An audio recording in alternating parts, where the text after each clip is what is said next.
আসসালামু আলাইকুম সম্মানিত ভিউয়ার্স, ভালো আছেন আশা রাখি। আলহামদুলিল্লাহ, আল্লাহর রহমতে আমিও ভালো আছি। বন্ধুরা, আমি শাহিন, আমার চ্যানেল রূপসীর উপরের পক্ষ থেকে ফিরে এলাম নতুন একটি ভিডিও নিয়ে। সেই পুরনো কথা, আমার চ্যানেলটি সাবস্ক্রাইব করে বেল আইকনটি ক্লিক করে সাথে থাকুন, পাশে থাকুন, দেখতে থাকুন অদেখাকে, জানতে থাকুন অজানাকে।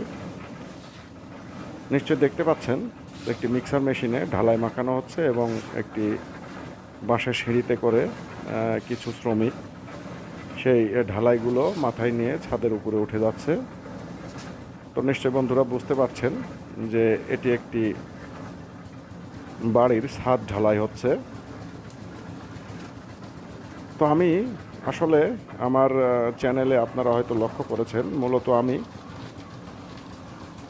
গ্রাম বাংলার ইতিহাস এবং ঐতিহ্য, গ্রামের বিভিন্ন কার্যক্রম, বিভিন্ন দৃশ্যাবলী, এগুলো নিয়ে এবং প্রতিবন্ধীদের নিয়ে কাজ করতেই বেশি পছন্দ করি।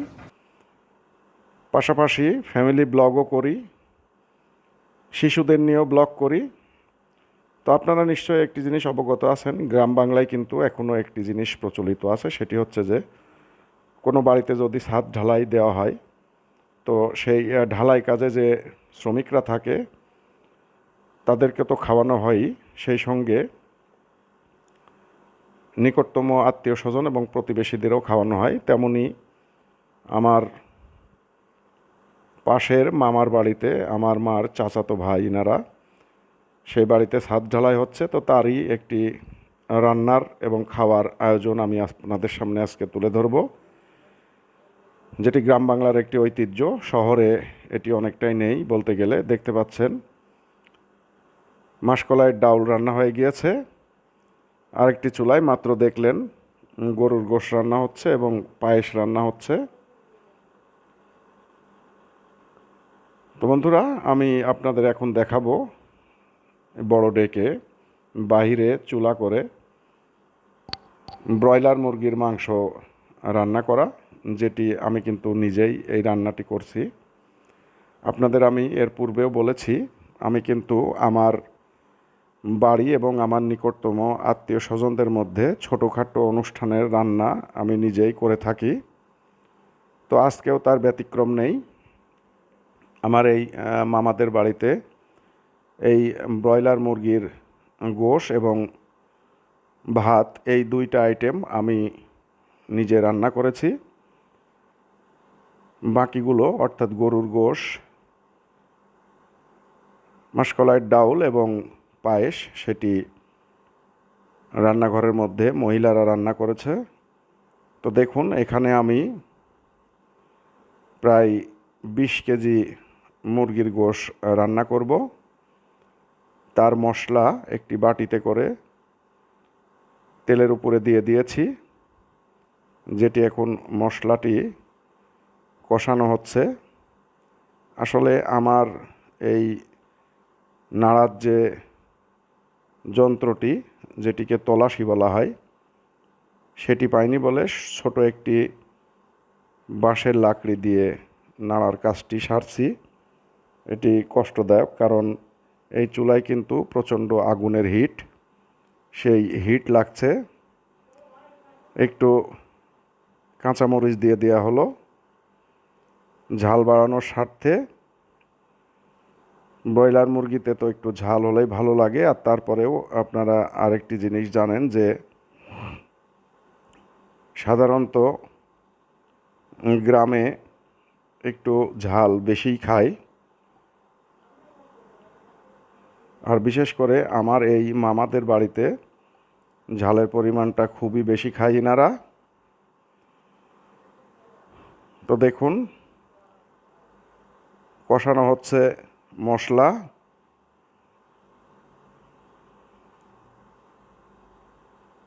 20 কেজি ব্রয়লারের গোশ এখানে রান্না করব আমি।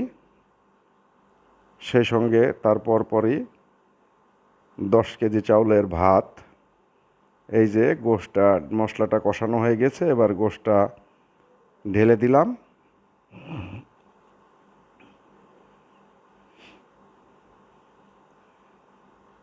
ঢেলে দিয়ে নাড়তে থাকুন বন্ধুরা এভাবে। নেড়ে মশলাগুলো খুব সুন্দর করে গোশের সঙ্গে মিশিয়ে দিন, যাতে করে সব গোশেই মশলার স্বাদটা সুন্দরভাবে যেতে। বন্ধুরা, আপনারাও কিন্তু একটু চেষ্টা করলে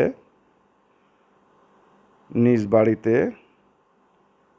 এভাবে ছোটোখাটো অনুষ্ঠানের রান্নাগুলো নিজেরাই সেরে নিতে পারেন, বাবুর্চি ডাকার দরকার হয় না। অবশ্য গ্রামে বাবুর্চি ডাকার প্রচলনটা একটু কমই আছে, এটি আপনারা নিশ্চয়ই অবগত আছেন। শহরে তো আসলে বাবুর্চি ছাড়া অন্য কোনো উপায় থাকে না, তাই বাধ্য হয়েই বাবুর্চির শরণাপন্ন হতে হয়। হলুদ একটু কম হয়েছে বলে আমার কাছে মনে হচ্ছে, তাই আবারও আর একটু হলুদ দিয়ে দিলাম। তো বন্ধুরা, আসলে গ্রামে এখনও এ জাতীয় কিছু ভাতৃপ্রতিম অনুষ্ঠান প্রচলিত আছে, যেটি শহরে নেই। অবশ্য শহরে ইচ্ছা থাকলেও সেটি করাটাও অনেকটাই কঠিন, কারণ স্থানের অভাব। গ্রামে তো আর আসলে জায়গার কোনো অভাব নেই, যার দরুন গ্রামের মানুষ এখনও কিছু প্রচলন ধরে আছে, কিছু ঐতিহ্য ধরে আছে।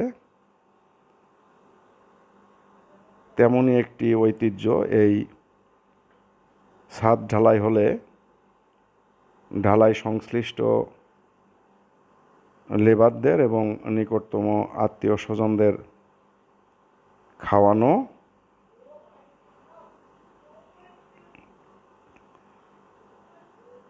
গোশটা কিন্তু হয়ে গিয়েছে বন্ধুরা। এবারে দেখুন, গরম পানি প্রথমে করে নিয়েছি আমি, তার ভিতরে 10 কেজি চাউল ঢেলে দিলাম। পানিটা ছিল কিন্তু মেপে নেওয়া 20 কেজি। এটি নিশ্চয়ই আপনারা জানেন যে যে পরিমাণ চাউলের ভাত রান্না করতে চান ঠিক তার দ্বিগুণ পরিমাণ পানি দিতে হয়। তো এখানে আমিও তার ব্যতিক্রম করিনি, 20 কেজি পানি মেপে দিয়েছি প্রথমে। পানিটি গরম হওয়ার পরে চাউলটি ধোয়া ছিল সেটি ঢেলে দিলাম। ভাতটি ফুটে উঠলে একটু পরে নামাবো। দেখতে পাচ্ছেন ভাত হচ্ছে। বন্ধুরা, ভিডিও বড় না করে, ভাত কিন্তু হয়ে গিয়েছে এবং ভাত হওয়ার পরে দেখুন ঢাকনার উপরে আমি আগুন তুলে দিয়েছি। এটিকে গ্রামের ভাষায় দম দেয়া বলা হয়। এটি করলে ভাতটি খুব সুন্দর ঝরঝরা হয়। ভাতটি তাহলে আর ভেজা ভেজা হওয়ার কোনো সম্ভাবনা থাকে না। তাই ভাত হওয়ার শেষে নিচে নামিয়ে উপরে একটু দম দেয়া। বন্ধুরা, যেটি মূল কাজ, যেটি উপলক্ষে এই রান্না এবং খাওয়ার আয়োজন, সেটি না দেখালে কেমন হয়। আমরা এসেছি এখন ছাদে। দেখতে পাচ্ছেন ঢালাইয়ের কাজ কিন্তু প্রায় শেষের দিকে। অধিকাংশ এলাকায় ঢালাই হয়ে গিয়েছে, মাঝে আর অল্প একটু বাকি আছে।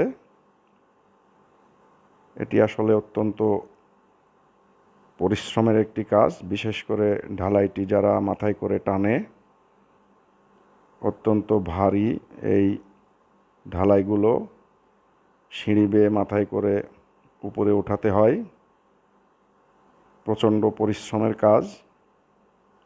বিশেষ করে এজন্যই আরও বাড়িওয়ালারা খুশি করে তাদেরকে খাইয়ে থাকে। অনেক জায়গায় অবশ্য খাওয়ানোর পরিবর্তে টাকাও দিয়ে দেয়। প্রায় শেষের দিকেই ঢালাইয়ের কাজ। দেখুন, এই মশলা দেওয়ার পরে কিন্তু এভাবে যেটি দিয়ে পেটানো হচ্ছে সেটি একটি লোহার পাটা বলা হয় এটাকে আমাদের আঞ্চলিক ভাষায়। এটি দিয়ে এভাবে পেটানো হয় যাতে করে মাঝে কোনো গ্যাপ না থাকে, হাওয়া ঢোকার কোনো সম্ভাবনা না থাকে। অবশ্য যদিও এর উপরে আবারও সিমেন্ট দিয়ে প্লাস্টার করে দেওয়া হবে। শেষ ঢালাইয়ের কাজ বন্ধুরা, এবারে চলছে ভুরি ভোজনের কাজ দেখতে পাচ্ছেন আপনারা। এরা সবাই ঢালাই সংশ্লিষ্ট ওয়ার্কার। এদেরকেই আগে খাওয়ানো হয়, কারণ যেহেতু এদের উপলক্ষেই এই খাওয়ার আয়োজনটা, তাই এদেরকেই আগে খাওয়ানো হয়ে থাকে।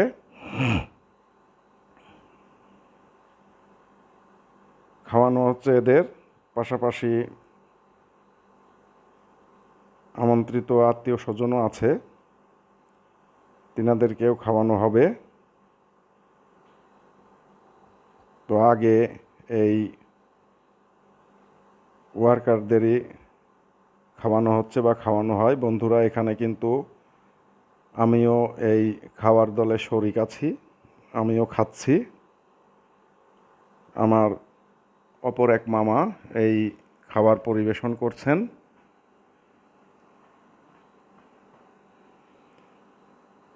আবহমান কাল থেকে গ্রামে ছাদ ঢালাই হলে এই ঐতিহ্যটা চলে আসছে। দেখতে পাচ্ছেন খাওয়া।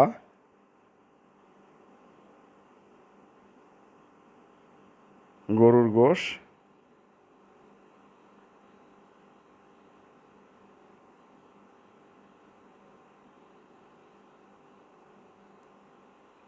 এই খাওয়ার দলে আমিও শরিক হয়েছি। তো বন্ধুরা, আবারও অনুরোধ করি, আমার চ্যানেলটি সাবস্ক্রাইব করে বেল আইকনটি ক্লিক করে সাথে থাকুন, পাশে থাকুন, দেখতে থাকুন অদেখাকে, জানতে থাকুন অজানাকে। আমি প্রতিনিয়তই এভাবে গ্রামের বিভিন্ন অদেখাকে আপনাদের সামনে তুলে ধরব, অজানাকে জানাবো, হারিয়ে যাওয়া ঐতিহ্যকে ফিরিয়ে নিয়ে আসব। মন চাইলে আমার চ্যানেলের পিছনের ভিডিওগুলো দেখে আসবেন। খুব সুন্দর সুন্দর ভিডিও আছে গ্রাম বাংলা নিয়ে, সঙ্গে প্রতিবন্ধীদের নিয়েও অনেক সুন্দর সুন্দর ভিডিও আছে। দেখে ভালো লাগলে লাইক দিবেন, শেয়ার করে দিকে দিকে ছড়িয়ে দিবেন, যাতে করে আপনার নিকটজনরা, আপনার বন্ধুরা এই সুন্দর সুন্দর অদেখা বিষয়গুলোকে দেখতে পারে, অজানা বিষয়গুলোকে জানতে পারে।